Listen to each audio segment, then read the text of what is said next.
Pixel phones over the years. I've always said that at their very core, these phones are special. They have this beautifully animated, friendly, customizable software that's always capable of doing a few things so intelligent that they're practically indistinguishable from magic. But at the same time, these phones make me rage, because so far, there's always been a blocker. Significant enough issues that distract you from being able to focus on that delightful software. I've had build quality issues, I've had overheating issues, I've had signal issues, inconsistent camera issues, and just generally the phones being quite a bit slower than the competition issues. So that puts this new Pixel 9 Pro and the 9 Pro XL, which is the one I've been mainly using, in a very interesting position. They have a lot to prove, but if they can prove it, then these could basically become my favorite phones ever. So this is how the Pixel 9 Pro and the Pro XL come presented. It's a pretty box, but sadly it's also a pretty empty box. You get the phone, you get a cable, and there's a SIM ejector somewhere in here. Well, at least it makes my job quicker. Here's the thing though, this is the best built Pixel ever. It feels almost exactly like an iPhone 15 Pro Max when you pick it up. Very similar dimensions, very similar flat sides with a slight curve, and it's the same weight, down to the gram. I remember reading a post saying that way more of the people who buy Pixels are actually ex-iPhone users as opposed to ex-Samsung. So I'd be very surprised if this similarity wasn't intentional, to even further entice Apple fans who are still on the fence. But either way, I mean this as a compliment to the Pixel. The sides are grippier than their past phones. It looks and feels just really classy, especially with these thinner, completely even screen bezels. And this is also easily the most solidly constructed phone Google has ever made. It doesn't flex one bit, and if you haven't already seen it, I'd say it very much passed the jerry-rigged durability test. I've kind of been getting the feeling over the last few years that the Pixel would end up as yet another one of those canned Google projects. You know the classic downward spiral where things aren't quite there with a tech product, so then it doesn't sell well, so then it makes less money, so then it gets less investment and never improves because of that. Besides, Google is specifically famous for cancelling projects. But getting a significant redesign like this feels like a reassurance that Google is still very much kicking around. Google is still determined to keep trying to become a definitive part of this smartphone war. And the more that you use this phone, the more you realize why that's so important to them. But I'll get there. Oh, also, I don't normally talk about cases, but if you're going to make one, this is how it's done. This thing is addictively soft. It shows up no fingerprints, no light scratches. It gently swoops around the camera module, giving you this soft lip to rest your fingers against. There's nice felt on the inside, a metal logo and metal buttons, which actually match the remaining visible part of the phone. And the sprinkle on top is that the fit is perfect. Every single cutout is exactly centralized, which, well, you'd be surprised how often that doesn't happen. And you know what? Design is not the only thing that's on the up here. The optical fingerprint scanner that we used to have, that was one of my major gripes. This new Pixel switches that out for an ultrasonic scanner. It's basically firing out sound waves instead of light to map out the ridges of your fingers. But the upside of that is that it gives the phone basically a three-dimensional understanding of your prints, so it's more reliable, and you really feel that. I haven't had any signal issues, and while it's hard to say anything conclusive about signal because there's just so many factors, I do a pretty regular 2.5-hour trip from Nottingham, my hometown, to London on the motorway, and the signal is famously patchy. On this, though, I was actually flitting between 4G and 5G almost the entire time, with only 2 5-minute bursts of nothing. So it's looking likely that the new modem on the inside of this Pixel is doing its job. The general feel of using the phone is flawless. It's the best, honestly. Every single animation has an accompanying feeling generated by the vibration motor. Even things like a gentle hum as you slide up and down your brightness. Plus, I've not had a single bug, which, low bar I realize, but that automatically makes this the most stable Pixel launch in history. The battery is not charged, so it's on 8% right now. Let's just plug it into our shiny new Anker Prime power station. But yeah, the battery life on these Pros is enough. I wouldn't call it sparkling. I'm talking 6.5 hours of screen on time on the smaller Pro and 7 on the XL, which is less than my Samsung, but enough for almost anyone. And it feels like Google's gained control of their overheating problem. I mean, the solution wasn't rocket science. They just finally caught up and put a vapor chamber in the phone, like their competitors have been doing for ages. That has a lot of knock-on effects. It means that the screen, which is bright and pretty delicious, by the way, doesn't dim minutes after I take it out on a hot day. The camera seems to record continuously without stuttering, and games don't dramatically slow down with persistent play. In fact, I did whip out the good old 3D Mark extreme stress test to put some numbers to this feeling, and found that while the Galaxy S24 Ultra had 57% stability, stability, meaning that by the end of this 30-minute or so stress test, it was only running at 57% of the performance it started with. The Pixel retained 71.7. Now that's not the full story, because while the Pixel's stability score is higher, its performance to start with is so much lower that even with more stability, there isn't a single point in this test where it's better than the S24 Ultra. Every year, performance has been a classic Pixel weakness, but every year, Google seems to keep addressing by just slapping that AI band-aid on top. And this new phone isn't completely free of that curse either. The new Tensor G4 chip that you find inside of the Pixel 9 Pros, it is still noticeably less fast than the chip inside the best from Samsung, Apple, OnePlus. All of those companies' top-end phones make basically every action instant, whereas the Pixel still feels like it enjoys its thinking time. You know, little things like it taking just a split second for the full resolution image to load when you zoom into it. And the phone's storage speed might have something to do with that too. I ran multiple tests and the Pixel comes out as significantly slower in terms of sequential read and write speeds than Samsung, which would explain why it takes longer to load things. And I'm just going to be brutally honest, this disparity felt like an acceptable compromise when Google was charging $900 for a Pro Pixel, but now we're at $1,100?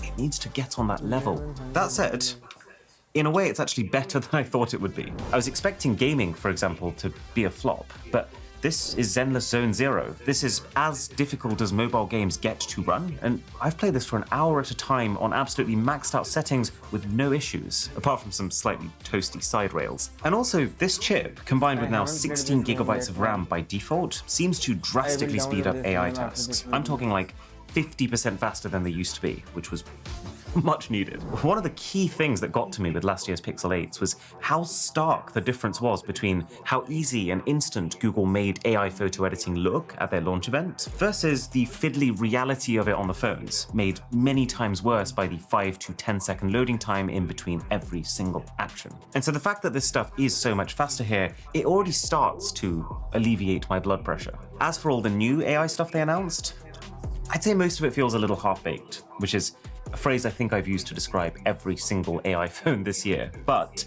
there are three things I absolutely love. The thing that they spent most of the time talking about was this one called Add Me, where if you want to take a group shot but you don't want to ask someone to take the photo, you can separately take each person's shot and Google software can merge them together into one. And while I would say that is very impressive from a technical perspective, I just don't think I'd ever use it. I've never really had a situation where I've wanted to take a group shot and I haven't been able to find someone to take that shot. And if you can find someone, then that still feels like the better option to me. Because that way you don't have to do this little fiddle, you don't have to take two separate shots, you don't have the risk that it doesn't quite turn out the way you expected, which, as we all know, there is a very decent chance of with any AI feature. And also, you know, it's just that your end result then is a photo of a real moment, which maybe I'm old-fashioned, but I still think that counts for something. There's a whole new app now for image generation called Pixel Studio. But to be honest, while it can generate some pretty quick, nice-looking images from scratch based on a prompt, it's nothing new or better than what's out there. It needs Wi-Fi, even though it's supposedly running on-device. And when you want to use it to mess with photos you've already taken, it's extremely limited and fiddly, with the selection tool being practically dysfunctional. And like,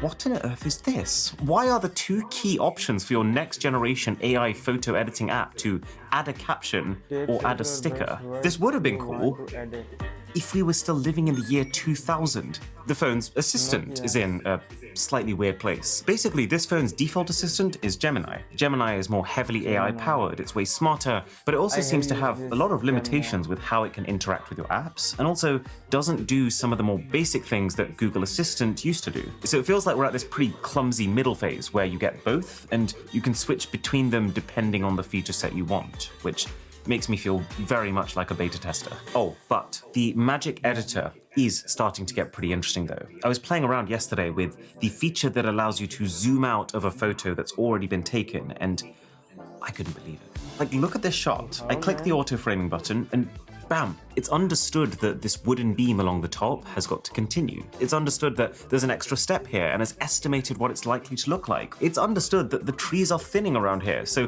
when it zooms out, it's making sure that you can see more of the sky there. The idea of this feature isn't new. The execution of it very much is. And you can now reimagine photos, which can actually be very powerful and very convincing. I remember my jaw practically hitting the floor when I managed to change my cat into a dog. I mean, what the... Google. The only thing I would say is it's a real hit to the feature's usefulness that you can't use it on shots of people. There's a new Pixel Screenshots app, which also falls into the category of pretty good. I actually think it's great that there's a separate app to manage screenshots, because the reasons that I want to find screenshots are always very different to the reasons that I might want to browse my gallery. And while what the app does is not distinctly different to what most phones can already do by allowing you to search for things within your screenshots, it is one layer more intelligent, because your phone can not just look at the specific info in the screenshot, but also use AI to take one step back and understand what the screenshot is, meaning you're way more likely to be able to find it based on a vaguer description. The first...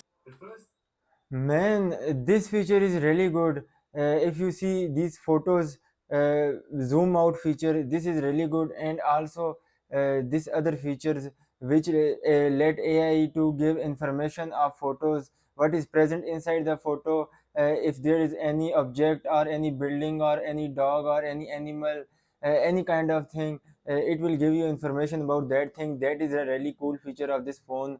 And overall, till now I have somehow liked this phone, and this phone is very resembled to Apple iPhone as well. Yeah. Love, though, is Gemini Live.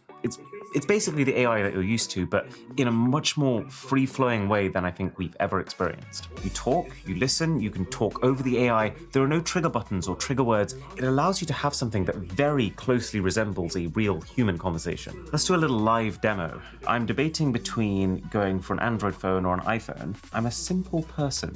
What would you recommend? Okay, choosing between Android and iPhone can be tough. iPhones are known for being really user-friendly and straightforward. They're a good choice if you want a phone that's easy to set up and just works. Yeah. All right then, Google, thank you. But what I also like about it is that when you want it to stop talking, you don't need to say anything or do anything. You just say what you want to say, and it will slowly reduce its own volume and listen. Yeah. And I actually think that makes it a really powerful tool, because it becomes like a live bouncing board. Like, I was chatting to it last night. I said, I'm going to have some people over. What could I do for dinner that's a bit different? It said, why don't you theme it? I was like, great idea. We chatted for another 3 to 4 minutes, and by the end of it, I had a complete menu plan for my Pokemon-themed dinner, including the salad I would use to represent grass types and the spicy curry I'd use to represent fire types. Now, as for the other 2 AI features that I think are amazing, they're both within the camera. So, let's talk cameras. The rear set of cameras have almost identical hardware to last year's phone. So that's a 50 megapixel main, 48 megapixel ultra-wide, and then a 48 megapixel 5x optical zoom. And so it's probably not shocking news to learn that the base quality of photos feels not that different from last year. So that means good color reproduction, a very strong ability to handle high dynamic range scenarios and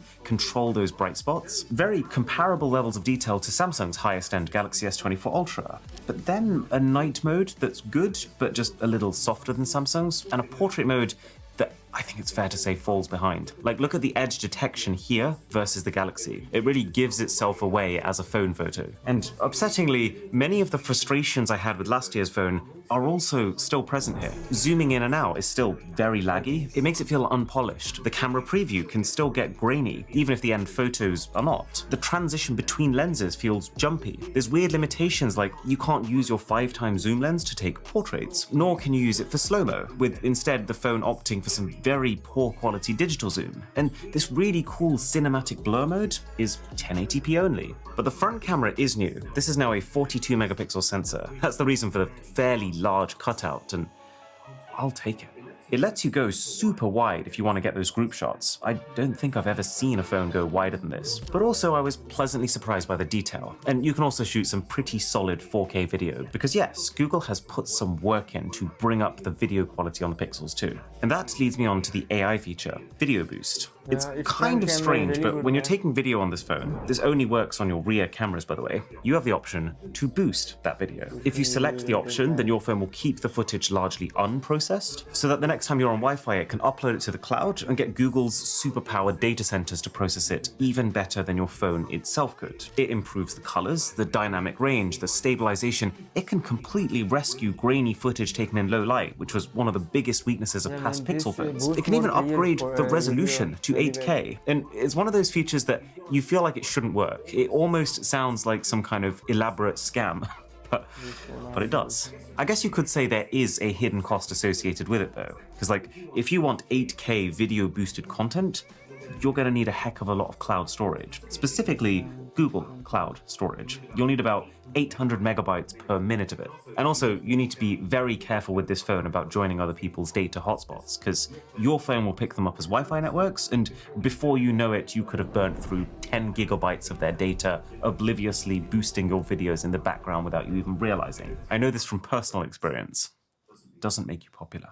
But it's this kind of stuff that reminds you why Google never stops trying with the Pixels. Because, I mean, like if this phone succeeds, so do all of their services. And not just Google Photos, but also their Gemini AI. Because this phone is the best possible portal through which to funnel people to them.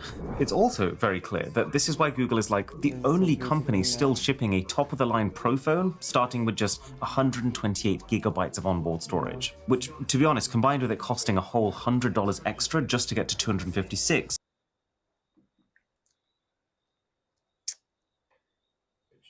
which, to be honest, combined with it costing a whole $100 extra just to get to 256, feels low-key diabolical to me.